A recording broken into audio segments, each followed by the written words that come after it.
What does it mean to design your life on purpose?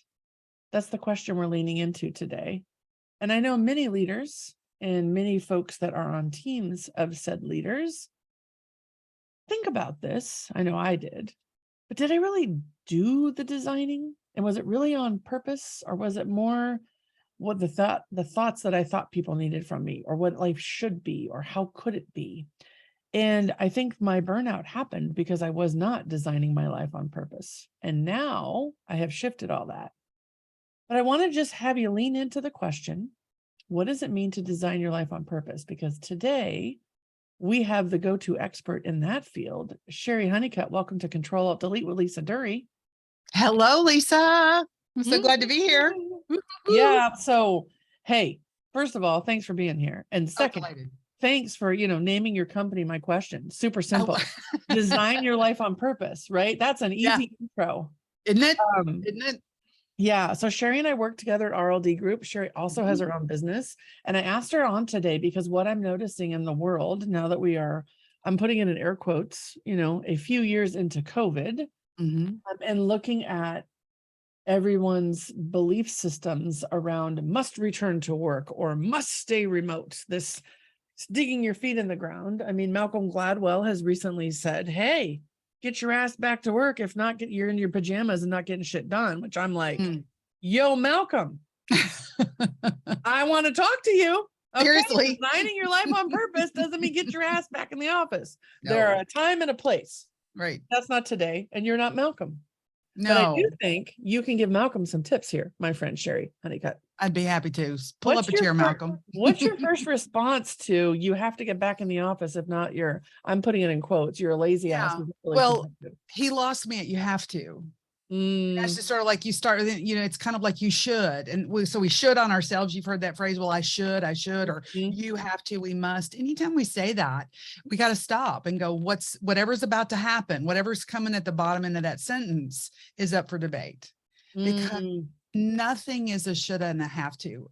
And even the things that we can decide some things as shoulda for ourselves. For example, we should take care of our children. We should do things like that, but that's different than the world dictating it. That's how so many people end up miserable. Miserable. I think that's how you end up burnt out. You're living by other people's values, other people's shoulds, right? All day long. And so there's going to be people that are going to be like, well, I have to pay taxes, right? I have to You actually don't. There's consequences, but you don't have to. I remember standing up back when I was doing way more speaking. I was standing in front of a bunch of people and I said, I can list all these things that are like these ball and chain. I have to take care of my children. And I went, but you know what? I don't. I choose to. There are people all day long who don't do the very things that I said I had to do it. And what a difference when I could say I choose it. I choose to pay taxes because I like fire departments and roads, right? I choose to go to work because I like to live indoors and eat and contribute, right? That's a very different dude. Does that make sense, Lisa? Does it make sense? I'm already like, all right, lean in, grab your pens and pencils, get your coffee, right? And get ready because we're not messing around, right? This is important. Your life, you got one life as we know it right now, and designing your life on purpose is everything to preventing burnout and living with purpose. No question. So so Cheri, when I met you, I was like, oh, what's she got that I don't got? Like, I was like, check her out with her. Back in the day, you had an elf in the background. You had Will Ferrell, full size, right? And I was like, who shows up with Will Ferrell in the back? That's freaking awesome. Then she's got her books color-coded like a rainbow. I know. That's telling me she's got her shit together. Do you know what I mean? There's fun and there's order. Yeah. So it's just like, that was my first moment I met you. And then I recruited you to come work with us. And then I, went on your podcast and talked, and you've been working with me and I've been promoting your programs too. Like, there's just something about you that is, it's radiant and it's practical. And that's why I wanted to ask you the question today, right? What does it mean to design your life on purpose? Gosh, first of all, that's the best compliment anybody can ever give me. But I also think that you just hit on it. Okay. You just hit on it. Is that for me, when I think about designing your life on purpose, it's like there's this formula, if you will, and there's got to be the practical, There's got to be the breathe in and out. There's got to be the, pay your taxes and go eat healthy food and try not to kill people and, kind of be happy. And then there's the joy and the stuff that lights you up. And I think one of the places we mess up is doing all of one and not of the another, or, forgetting the practical. What do you do on a Tuesday? And that not every day is sexy and not every day is like bliss, and that being okay, but also not letting that become the norm. It's like, oh, remembering, where do you put in the happy? Where do you put in the joy? And I don't know if you know this about me, Lisa, but I am a planner nerd. And I write down when to be spontaneous. And I kind of do that, honest to God, because and I didn't come naturally to planner. So any of you people who are like, oh, she's one of those organized people. No. Life gave me 2 special needs kids who needed to be something I was not, which was organized and somewhat predictable. I did not know how to do that. And so I learned how to plan my life. And one of the beautiful things that came from that, Lisa, is that I could actually look at my life and go, oh my God, I'm looking at 3-4 months in a row. Nothing in my life brought me joy. All of it had to work. I had my own, I've been burned out twice. I've had 2 different bouts of burnout myself. And when I could finally look down on it, I could look at it like, what's missing? And that's when I've kind of figured out I had to schedule, plan, craft time for love and joy and, jokingly, spontaneity. Because it wasn't going to happen naturally when my plate was so full of special needs kids and trying to be the best pessimistic, depressed, motivational speaker out there, which is sort of what I was doing for years. Yeah. Does that make sense? Yeah. Yeah. Well, because we listen, we all, this is what I know to be true. Our mess is our message. I don't even know who to quote that to, right? But what you just said, I think, is so important. So whether or not you have special needs children, whether or not you're a parent, this still applies, because the reality is, I was talking to my husband the other day about a purse. My purse. Like, why do I carry such a small purse? And I said, because no matter what size my purse is, I fill it. And then I can't find stuff. So if I constrain myself with a small purse, I actually can find things like keys, hand sanitizer, my mask, and some lipstick, right? And I think that's true with our calendars. And I'm horrible with my calendar, to the point where my entire life I just thought, well, I don't have the right calendar application. And what I realized was, no, I don't have the right filter on myself where the priorities were. So when my burnout happened and I looked back at my calendar, there was no mental breaks. There was no downtime. It was all doing, not being. Yes. What I learned over time was that the best ideas I ever had was when I had the white space. And so I used to call my programs whispers and white space, because you could hear it. Your intuition could come in, but without quiet, you're not going to hear it. Right. And when I think about what you just said, board meetings, QBRs, KPIs, OKRs, performance reviews, stock releases, product releases, like, where's their time for joy and fun? And I think that the opportunity is for us to help people see that you can prioritize it and make it without compromising your job, your livelihood. So I just love to hear when you're helping people design their life on purpose. Their calendar's maxed out, their purse is too big and it's full. They got special needs kids, or anything in between, whatever they've filled their day with. Like, what's one thing they can do right now to allow themselves a moment? What do you advise people? Gosh, that's such a big question. First of all, there's a lot of stopping and breathing. Okay. And really, it's not just one step, Lisa. That's hard for me to answer, but there's this time where we start to shine the light and go, and I'll ask a lot of questions, and they'll say, well, I've gotta, and I'll go, do you? Well, I gotta. Well, do you? So I'm actually kind of badgering people, but it's with purposeful questions, because we've got to find the space, right? So first you've got to eliminate some things. And then very quickly, you have to add some things to your plate, which is actually counterintuitive when you're already so busy. Okay? But so I used to give this talk called, excuse me, this is not the life I ordered. And And so I would have people visually look, I would have them draw a circle on a piece of paper and say, this is your plate. This is your life. I want you to put the things that are currently on your plate. And they would be big things like, I've got this huge job. I've got these kids. I'm a sandwich parent. I'm dealing with my aging parents. I've got this particular diagnosis, and their plates would be full. And I'd say, so now what you have to do, my friends, is get a bigger plate. Because nothing on your plate, you just told me nothing on your plate gets to come off. Now, that doesn't mean we can't tweak those, but you have to find time and for some sort of nourishment to you. Now, that's another part of the work I do. What truly nourishes you? And it's often not the thing that we stereotypical think, well, I'll just go get a massage, or I'll just go we'll fill in the blank with some pseudo self-care. And that doesn't mean they don't provide self-care, but often it's more about, oh, I did that, check, I should feel better. Yeah, a massage is not going to make you feel better when you're overloaded. No, it could be, you need to go read the Bridgerton novels in bed in the middle of the afternoon, or you just need to, I don't know, skip for 10 minutes. I don't know, but you kind of have to almost be, for a little bit, counterintuitive and add things to your calendar.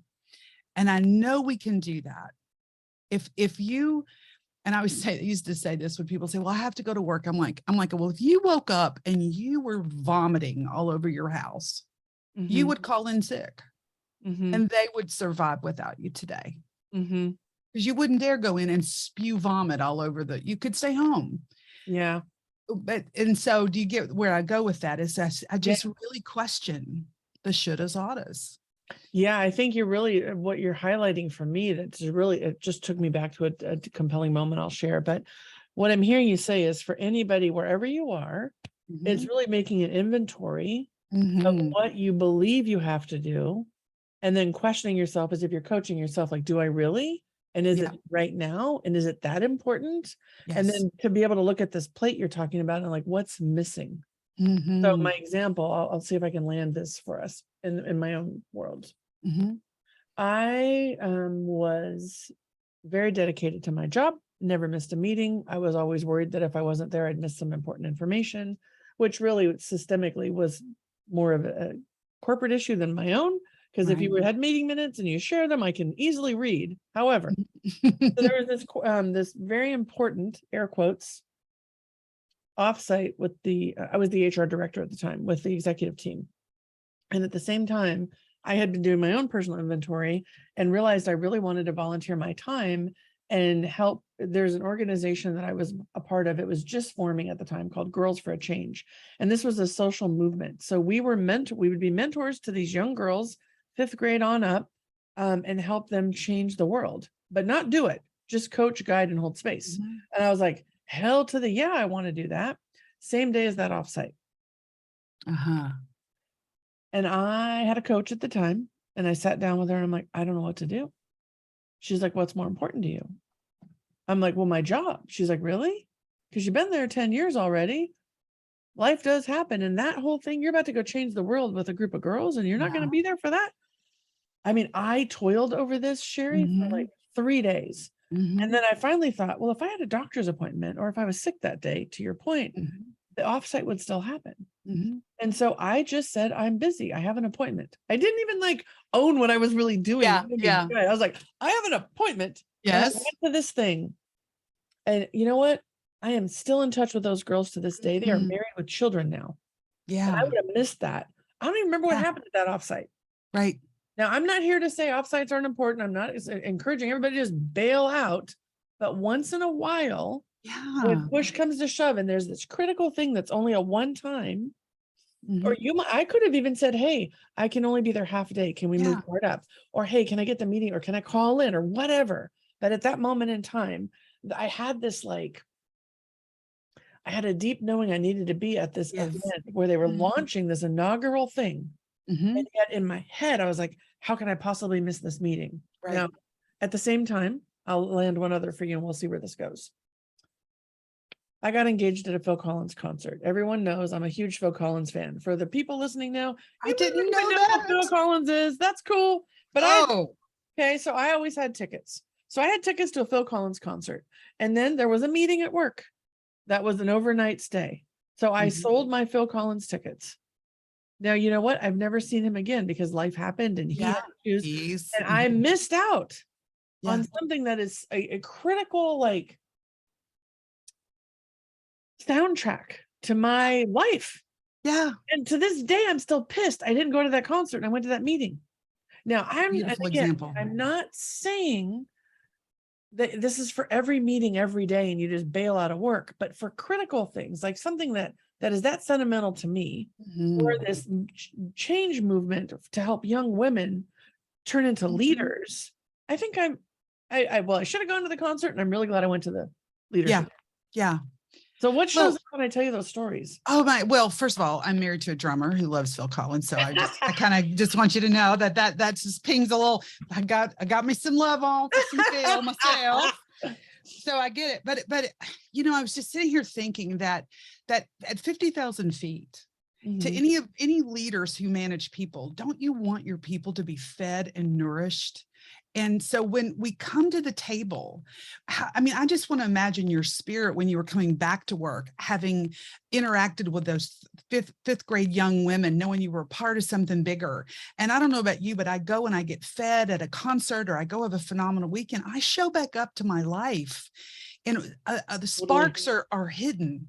And so it's those two examples happen to be about saying no to work in the moment. But when you say yes to yourself, and as leaders, when you allow, promote, even encourage your people to go build a life outside of work, the quality of life and the people who show back up. I mean, we can look at data all day long about 64% of people are disengaged from their work, and they show up, but they're not even there. You know, you want people who are there, and we become alive at concerts and contributing and eating ice cream and you know, taking a day off to swing in our backyard. Those are, I say it all the time, that really happiness is a noble pursuit. And I mean, and I think the reason why I feel like I have to say that more and more now is that we tend to want to work ourselves and work others to the bone. Yeah, you have, such a good point. I have to say something, because you just blew my mind with what you said.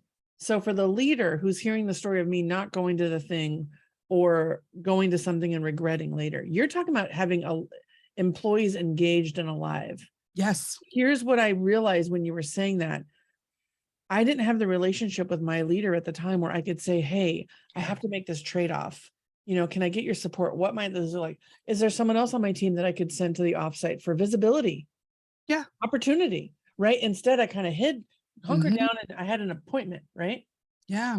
And I've had employees on my team who were burning out and had no joy in their lives outside of work. They a lot of pride in what they did. I would force them to take a class or take a vacation. One woman on my team ended up taking a sewing class, and to this day still thank me that every Thursday from noon to 1, she was sewing instead of working, because she said she got her best ideas. Yeah. Yes. And then I had other teammates that I was like, why don't you go to the gym? Don't you want to work out? Well, I'm too tired at the end of the day. Then figure, what time do you want to block on your calendar, and we'll work around you. Now, I'm not saying everything is always possible, but if you don't presence it, then the answer is going to be no. Exactly. So you just said inspired me to like show everybody, like, you don't have to be the situation where I'm not asking for what I need. Right. But you might be partnering and seeing what is possible. And then sometimes you're going to say, no, this meeting really matters. Yeah, you got to be there. That's cool. Right. But we should ourselves. I should be at everything. I should do it all. Right. Well, and on some level, and this has nothing to do who your direct supervisors were, but in some level, you know, the culture really thought you should be at that meeting. So you felt like you had to hide or slink out. I mean, but I'm hoping that today's leaders more understand and are really striving for and encouraging. And I don't like the term work-life balance. I really don't like that term so much, but that sense that not everything is about your job. That, you know what I mean? It's like, you've got to allow for the comings and goings, that it's a moving kind of thing. And that that people, when they're not fed, and here's the thing, when I talk about designing your life on purpose, more times than not, folks just end up in a default rhythm that is not feeding them. Go to work Monday through Friday, you get up, oh, I don't have time for workout, 6:30, oh my God, we'll throw on this, I'll eat too much, I'll veg out with Netflix, rinse and repeat. I mean, more people than not live a life that is meh. I mean, it's, they might not even get so bad as burnout, but they're certainly not happy. And who wants meh showing up every day? So you get meh. Yeah. I would much rather have someone who says, I'm taking 3-day weekends every, quarter, because my husband and I, or my partner and I, are going to go do this thing. And you're like, yay, come back filled. Yeah. Well, it's so interesting when you say this. So I'll take it. I want to go down the lens here. So command and control was once the norm, born from the Industrial Revolution. You're making widgets, do as I say. There's no bathroom breaks. My daughter, she's going to be in 5th grade. They studied the Industrial Revolution, and she was practicing at home going, get it done, sit down, no break. Right? And I was like, what is happening at school? She goes, oh, Industrial Revolution. I was like, so I took the opportunity. I was like, well, let's talk about what it looks like now. That's command and control. And the way that the world is evolving so rapidly, the leader who's like, sit down and get it done, that person is no longer the one with all the answers in the world today. We have a rapidly changing, evolving landscape, and it's being described as BANI. So brittle, anxious, nonlinear, incomprehensible. Like, no small words here. Like, it makes me want to vomit when I say it. I know it's true. I know it's true. I'm living it every day, as are you. So when I think about meh in command and control, it was also, buckle down and stay there. And this is, don't use your brain and don't have ideas and just do what you're told. But now we're in this new revolution, if you will, of the brilliant innovations happening in tech, where you have to use your brain and you have to keep all your circuitry on. And if you're meh, you can't come up with the next innovation. So this is the call to action right now. Yeah. I think the antidote to BANI is firm. And we talked about this too. So the reason I wanted to land this with you is I'd love to get your take on the 4 aspects, right? So we've got flexibility. That's your F. Your I, intuition. Your R, resilience. And your M is mindfulness. Yep. So when you're thinking of designing your life or leading through the design of your career, and we're not in command and control, and we know the world's upside down and crazy, but we know firm is the answer. Yeah. What are your thoughts on, let's start with flexibility. Let's just take it down one-on-one. So flexibility, tell me more about that. Well, flexibility, I don't know about anybody who's ever had just everything turn out the way they wanted to. I don't know what you're talking about, Cheri. I know, seriously. I mean, that way? I would show up, and I had 2 really sick kids, and I would always have like some kind of spit up on me. I'm like, I always just had to have a scarf to put over that, because I was getting ready to take the stage in front of 300 women. So I had to cover up the vomit that was on my shirt. Now, I feel you. I mean, you know what I mean? And so let's metaphorically be flexible. And what I would say is the sense that the more flexible you can be, you just don't break, right? That we're going the opposite of brittle. And so life's going to throw you a curveball. You can't, even in the world, you may think, well, I've hired these 3 new people and they're going to start on Monday and they don't show up. If that's going to break you down, and you're out, you've got to develop, and all these, I believe, these flexible, intuitive, resilient, and mindful, I think of them all as muscles. And you just have to work this muscle, and you have to say, well, that didn't turn out like I thought it would. What do we do next? It's like I used to when I was on the dating sites. Well, that was a loser. Next. Instead of pre-planning, oh, he's still so good, or he's so awesome, I'm planning 50 pieces down. So that's the next piece, is that when I'm helping individuals design their own life, we might talk about it from the big picture, but really, I mean, you got to break it down to, how do I want to be this week? How do I want to be today? That's where the flexibility comes in. So today I'm going to show up and do this. And instead of, it's when you think you have 57 chess moves laid out, you're going to always be disappointed about that. Totally. Yeah. Right. Yeah. So yeah. it's about kind of some, the yogis might say, stay in the present moment, but I do think there's real wisdom in, having your big view, but staying in the moment. What can I control right now? Whatever's on my plate. It's like John Berghoff says, I know he was on your podcast earlier. We talk about when we plan meetings, you plan tight and you hang loose. Hang loose. Totally. Yeah. And that's that hang loose. And you just go, well, what will work? I wonder what, and it's not pessimistic in my mind when I say what will maybe not work today. I don't mean it in a negative way. Yeah. About just being flexible.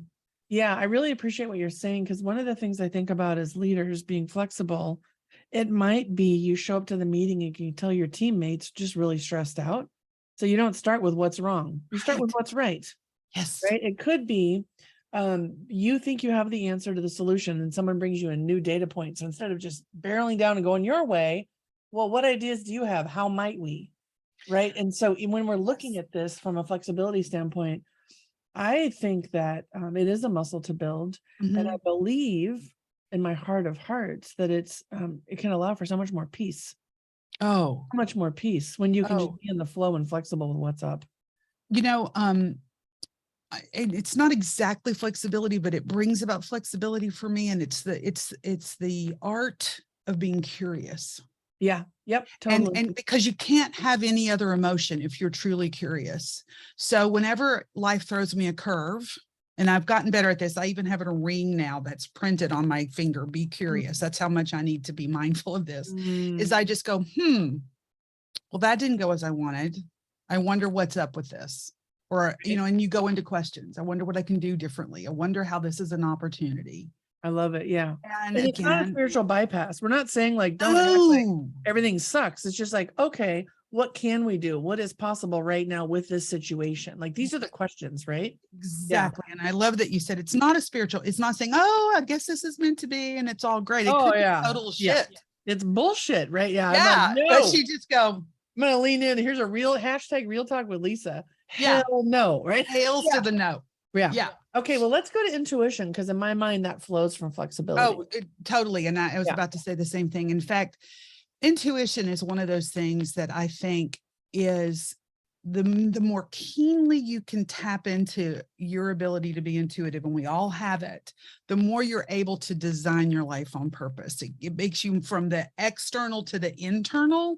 Like, what does the world think I should do? No. What do I think?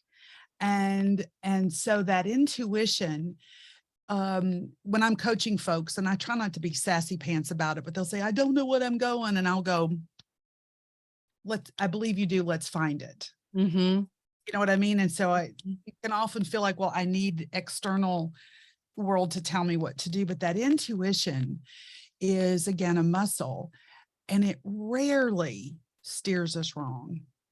Yeah. It rarely steers us wrong.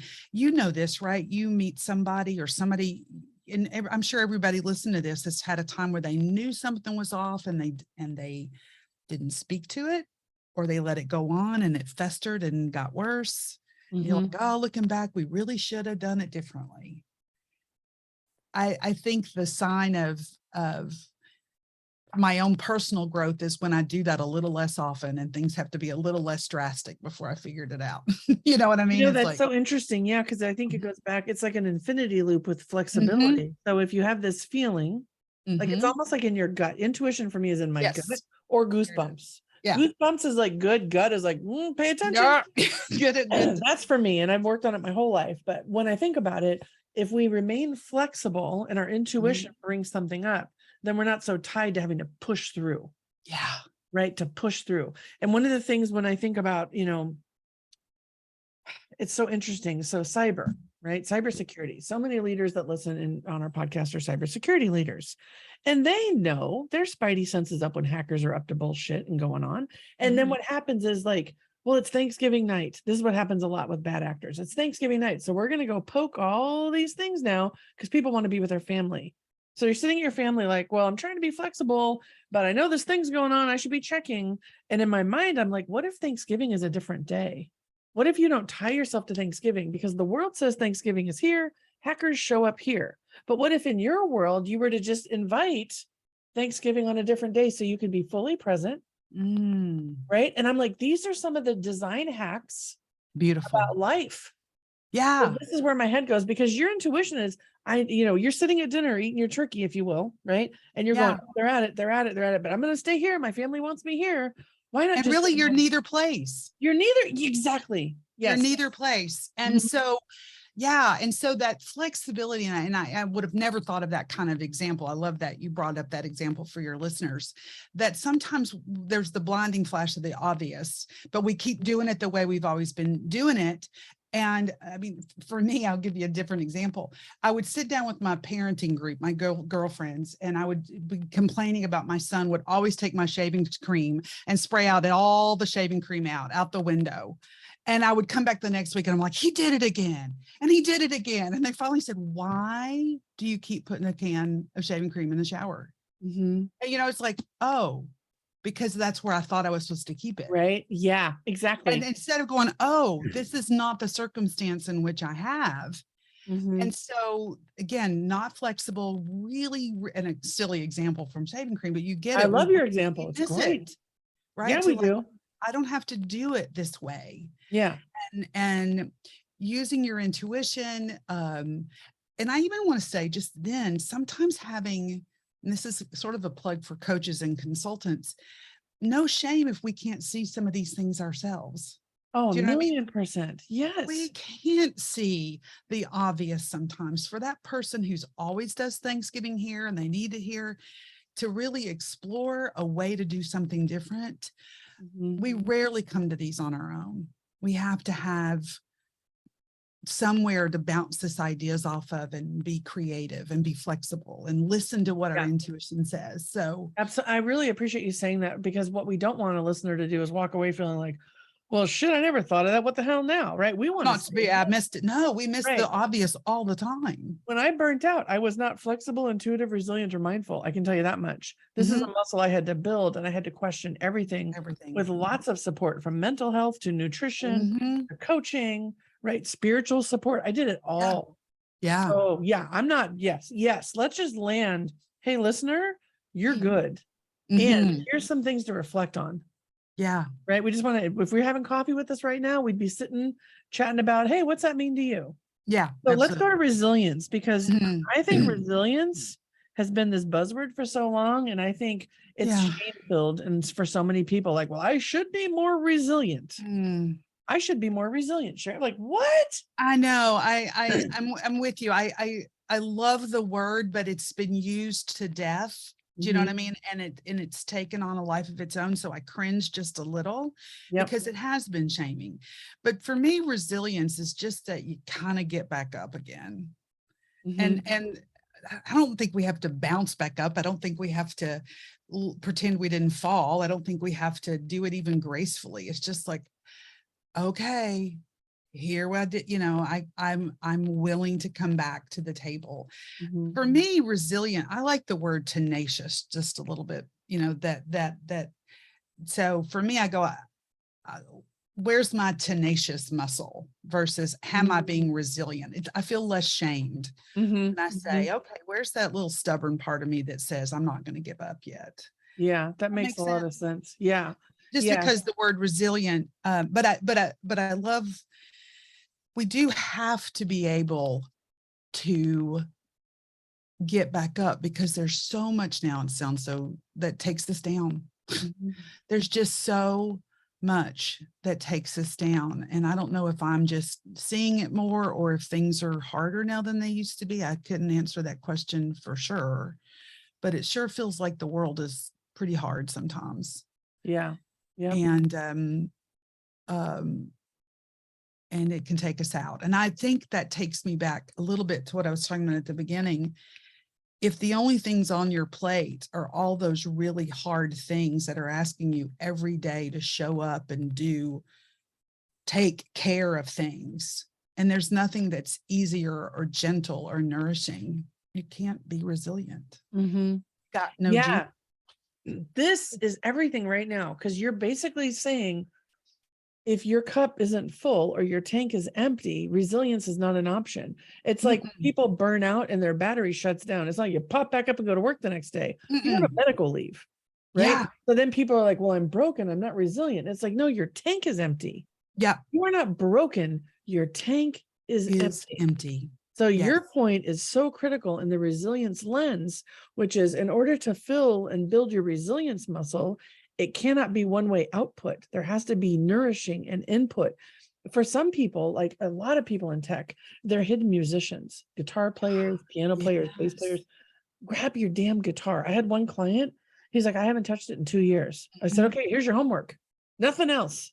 Pick up the guitar, right? And then talk to me about how this feels. It wasn't go roll out your next board meeting proposal or figure out your next acquisition. It was take your guitar and play it. Yep. Right. And I think that there's something so critical in this because not everybody, the world's messaging is you should be more resilient. Well, I believe in my heart of hearts, you've been freaking resilient and your battery's drained. That's it. You've over-resilienced too much. Yes. Now we got to resource ourselves. We have to resource to come back.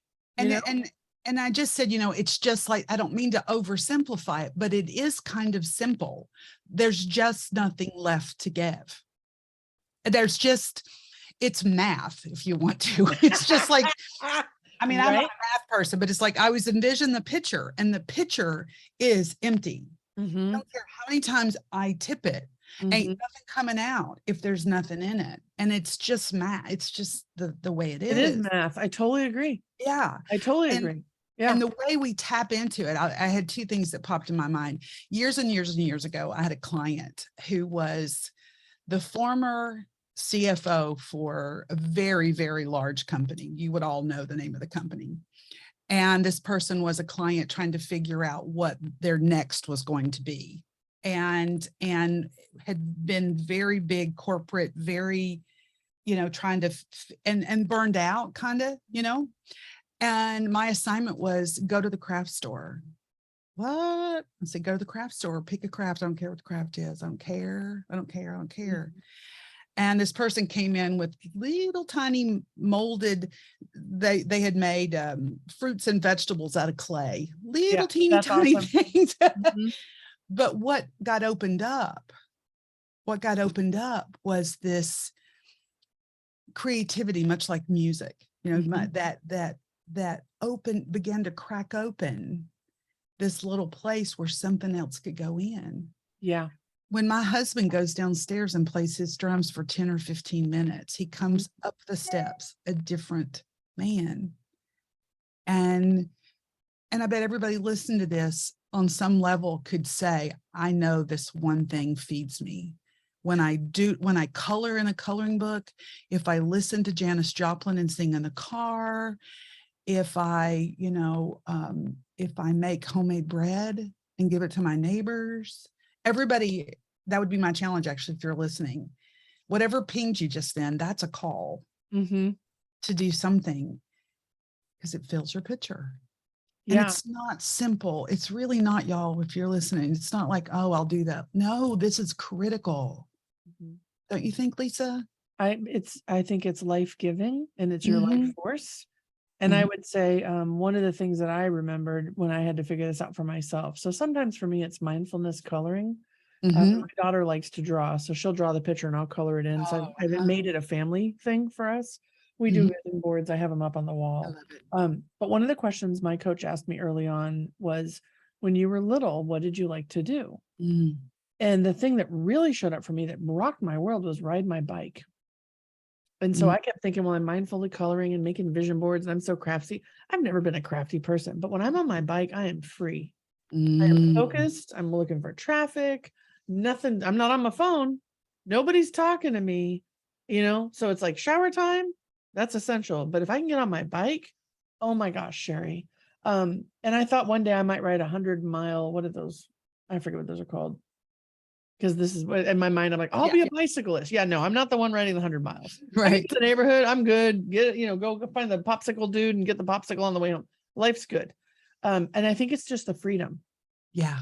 And so one of the things I think for me that was really insightful, because I kept thinking, oh, I'm feeling so good coloring in these mindfulness books. Well, it was just nice to have quiet. But when I felt alive was on Right. the bike. So I think the question is, what makes you feel alive? And when you Yeah. were little, what made you feel alive? And how are you nurturing that? Because that's Yeah. to be resilient, you need to nurture your aliveness. No question. Mhm. And what it just struck me, and is you didn't say it explicitly, but let's say you go, oh, it's the free, it's the bicycle and the freedom. And let's say for some reason that's not an option for you.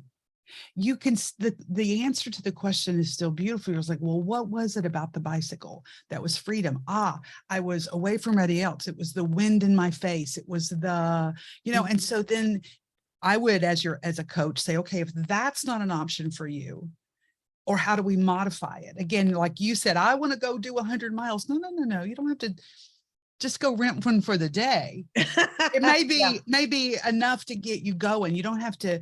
And for folks who are super overachievers and maybe even at risk for burnout, this is what I did when I was burned out my second time. I thought, I said, okay, I'm going to take a month off, but while I'm off with this burnout, I'm going to write a book about how not to be burnt out. I mean, it's like, really? I mean, seriously, it's like, I'm laughing from knowing. I'm not laughing at you. No, but it took my friends to go, are you effing kidding me? Yes. That's what you're going to do as you heal from burnout, is to write it. And so be careful as we look to what makes us feel alive, that we don't have to feel like we have to become the scuba diver forever. Totally. Yeah, you don't need the next certification. So here's the thing I'll say with you on that. I'm so glad you brought the story up. Okay. We do a lot of Clifton Strengths workshops. You've been a part of some with us, right? Yes. And we tend to see high execution in tech. Specifically, we've got achiever. Achiever gets fueled energetically by doing. So achievers in burnout, they're going to de facto do.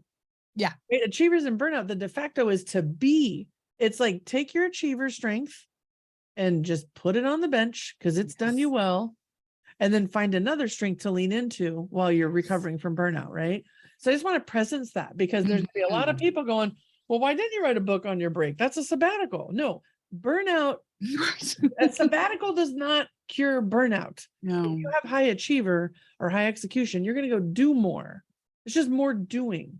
So one of the things about resting and rejuvenating is not doing. And that's hard when you have high achiever. So I really want to presence that when you're talking about writing the book. And I love that. And you brought up something that I do a lot of my own coaching. It actually is internal family systems therapy, if you've ever heard of it, IFS. Yep. But understanding that certain parts of us, we lean in, and certain parts of us can be more burned out than others. And so we might ask that lovely, phenomenal achiever part of us, can you just go take a little break? And we're going to love on you over there. And we're going to pull over here. Our joyful child and let him or her drive the bus for just a little while. Yeah, it's funny because I think about relator. There's a lot of relator in tech too. And that's deep personal relationships, and those suffer in burnout. So if I would say, if you have relator on your strengths, that's what to lean into. It's calling a friend. It's talking about how you really feel. It's connecting, right?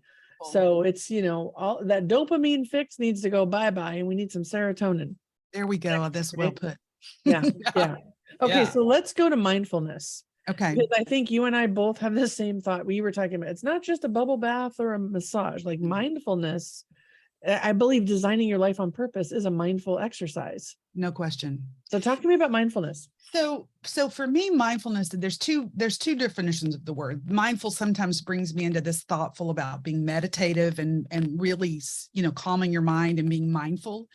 But I'm going to talk about it slightly different. And this is being intentional, or being what I call on purpose. And so when I was sort of joking around about my calendar, I've crafted a life that's I'm very mindful that it includes a lot of things. It includes, frankly, meditation. Okay.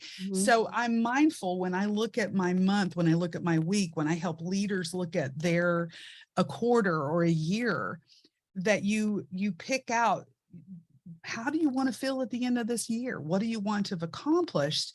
And then, because then you're going to know how to show up on a Tuesday and a Thursday and in a given week. And so when you're mindful, to me, then my central nervous system calms down. If I've captured it all and I know that, oh, I'm planning to have at least 3 vacations this year with my beloved. I want to have so many times where I invite family people over or I make new friends and I want to do this much volunteering. And that gets scheduled into my life in a mindful way. My central nervous system truly goes, okay, now I'm building the life I want to live. Now, that may not be what other people think of with mindfulness, but that's how I factored I'm in. resonating with you big time Yeah. on this, because here's That's the thing. designing your life on purpose. Yes. And here's what I know. Companies have corporate calendars. You know when your recharge days are, or your shutdown days, or your end of the quarter. Okay. So they're planning. Mhm. Are you planning? Right. Like, are you planning up against the constraints you have so that you can fill that in? And I never did. Before burnout, I never planned vacations. I just would wake up one day really tired and go, I guess I should book a vacation. Yeah. Right. But what would life be like if I was 2 times a year, at least a week? For me, Yep. I need 2. I know who I am now. But in the beginning, it was like at least a week where I have no commitments. Right. And then I became a parent late in life. And I was like, oh, holy crap, this school schedule is sure putting a hitch in my get along. I didn't think about back to school night and, winter break days and ski weeks. And I mean, so many days off. And then wanting to be present with my daughter. So now our vacation plans, my husband and I, it's clients, right? We look at the client load, what Yep. we're committed to, what's school, Mhm. look ahead of that. And then we're like, okay, how do we make sure our needs are met? Now we're finally going to be next year looking at our needs, Mhm. school, and then work, because we're trying to walk the talk. But Yep. we've been inching our way. Yep. So it's like, if there's certain things that are inevitable in work, don't plan your vacation over them. Factor that into your vacation planning, but still plan your vacation. Or maybe you're not calling it a vacation. It might just be, what are they calling them now? Recharge days, right? Yeah. Plan your own recharge, but don't make it be, Absolutely. it's a recharge day, so I'll just catch up on email. No. Don't do Yeah. that. That's And not the so point. that goes back to work around values and like legacy and what do you want to do? I mean, to me, I think of somebody who says, well, for me, I want to drive down the Amalfi Coast in Italy. If I don't say that and plan that, even if it's years from now, it won't happen, right? Mhm. So there's even this power of not only just in a year and around work, but in your whole life. I've had folks who all of a sudden wake up and they go, I never had time to get married or have children. I was devoted to work the whole time. And what's sad, it's only sad because they regret that they just didn't give any time for that. No value about whether you should or shouldn't have that. That's that personal evaluation and personal reflection, Tom, and making sure, because I say this often, you will not accidentally have the life you want. Mhm. You will not accidentally create the team you want to lead. Nothing happens like that by accident. It happens when you're mindful. And I would say purposeful questions, purposeful conversations, and purposeful actions all lead up. And those require being engaged. They require being flexible and intuitive. It won't always work. You have to be resilient. But probably the most important one there is at least being mindful of where you want to end up or how you want your people to feel, how you want to feel. I was talking to somebody the other day, and where were we? I can't remember, but I said something like, life is just too long to be miserable. And she goes, don't you mean too short? I went, no, life is just too long in some ways. And I mean, we talk about it being too short, but when you're just breathing in and out and pretty miserable or burned out, this, Lisa, those are some dark days. Oh, it's super dark. It's super dark. Yeah. One of the greatest gifts we gave ourselves was to look at our financial plan and decide, how do we want to live? And that's why we moved out of state. Right. So we were like, you know what? Now is the time. Our daughter's young enough. We were late in life parents. And we were like, if we want a retirement, we can't keep having these types of bills. We got to go over here and figure it out. Yep. And people are like, you're leaving the state after your whole life. And I'm like, well, I'm clear now what the kind of life I want to live. Right. Right. And so I think that's a real big question, because we get caught up in the day to day and think about that later. So the invitation is to bring firm, flexible, intuitive, resilient, mindful into your daily practice, into your purview into your conversations while you're looking at the future, so that Yeah. you as leaders can do that through a business lens, and you as leaders in your own lives are designing your life on purpose. Absolutely. Yeah. Well said. Okay. Well, hey, my friend Cheri, we need a song. Mhm. We need a song. We're thinking about all this, right? Okay. All that's going on. We want to inspire people, and we want to do it through music to support them in remembering this conversation and remembering to reflect. Well, that Oh. was a hard, I was just going to tell you. So there's another ring on my finger. That is the song, I Am Light by India Shut up. Arie. Okay. Look. I know. Isn't Okay. India Arie is in my background.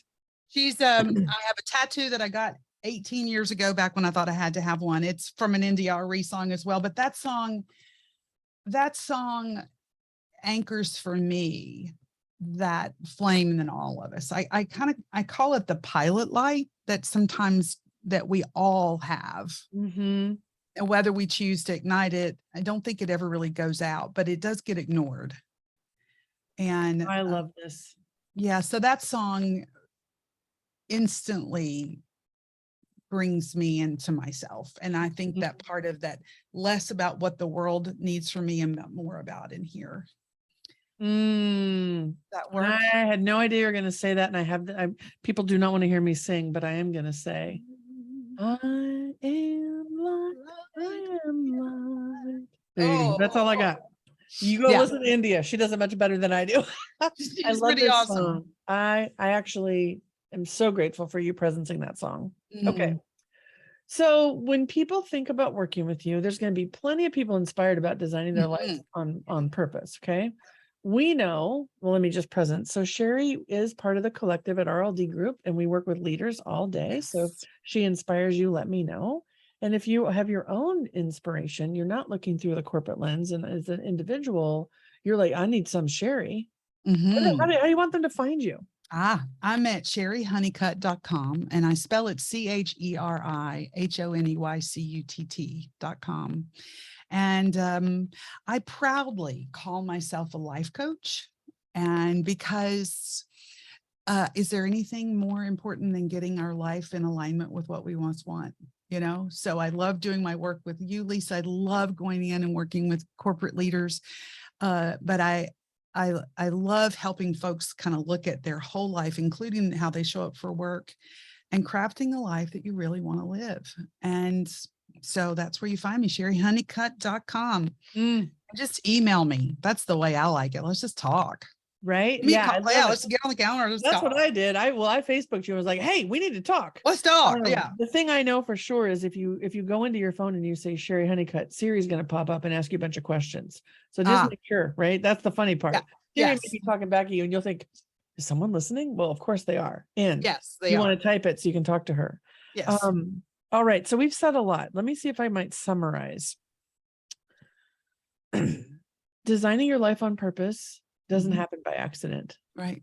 It requires you to be mindful and purposeful. And within that, the lens we had today about flexible, intuition, resilience, and mindful all lends itself very well to designing your life at work and designing your life outside, because we all know it's not about balance, it's about integration. Absolutely. And you are a human being inside tech. You live and breathe. You are not the robot. You are a human. So it's time to design your life on purpose. And Cheri Honeycutt, thank you for gifting us with your insights and your expertise today. I feel blessed to know you, and I'm so glad you're here. Back at you, girl. Thank you so much. All right. So if you like this episode, be sure tune in, subscribe on YouTube, share it with a friend, tag someone you know. We are all in this together. You are not alone. And who doesn't need to design their life on purpose? I bet you know someone who could use this video. Thanks so much, everyone. Until next time, on Ctrl Alt Delete with Lisa Duerre, make it a great day.